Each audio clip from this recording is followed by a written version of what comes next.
For English language arts, the biggest innovation of the Common Core State Standards is attention to text complexity. Previous standards have specified that students need to recognize, for example, cause-effect in grade-level texts, but grade-level texts were never specified.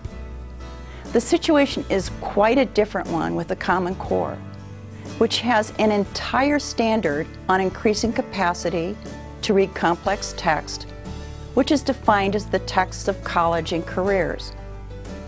For educators, the most significant part of the Common Core is the designation of particular readability levels, lexiles, with steps in a staircase. The plan was for lexiles to be one arm of a tripartite system of text complexity.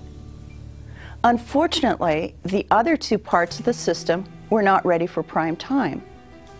So, for the first time in American reading instruction, we have specific quantitative levels equated with grades.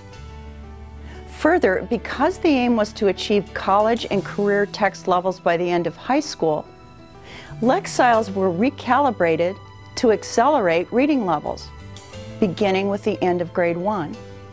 In the spring of 2011, 5th graders were to be reading at levels formerly associated with 7th grade.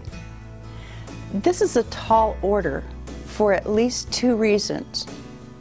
First, large percentages of American students have not been achieving the basic level on the National Assessment of Educational Progress, much less the proficient level that is the goal for all.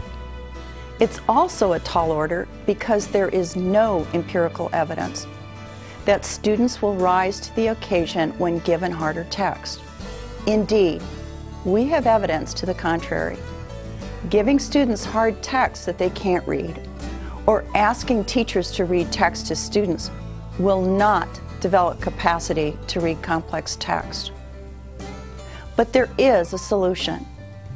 This solution requires an understanding of English vocabulary.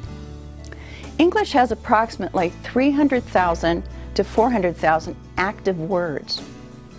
This may seem like a mammoth task in teaching students, but there is much good news from vocabulary research for the design of great texts and instruction, which is what Pearson is all about. The first piece of good news is that a very small group of words, about 4,000 word families, such as consider, considering, considered, considers, accounts for approximately 90% of the total number of words in most stories and 83 to 90% of the words in content area texts. The second piece of good news is that if you can read approximately 90% of the words in a text, you've got a great chance of being able to figure out the unknown words.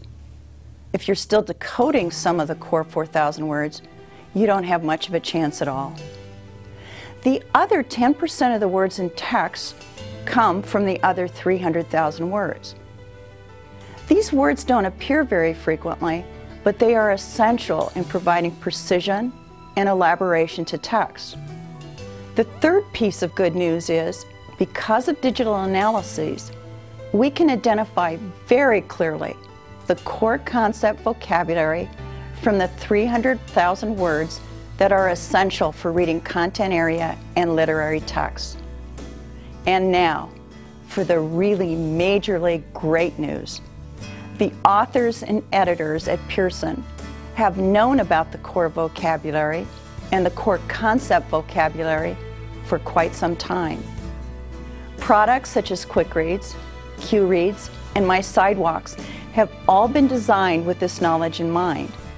And programs such as Reading Street and core programs in science, social studies, and mathematics support the development of the core concept vocabulary. We have the products that give students the opportunities to reap the largesse of the information age. I hope all of you have an absolutely wonderful year as you serve America's students and their teachers.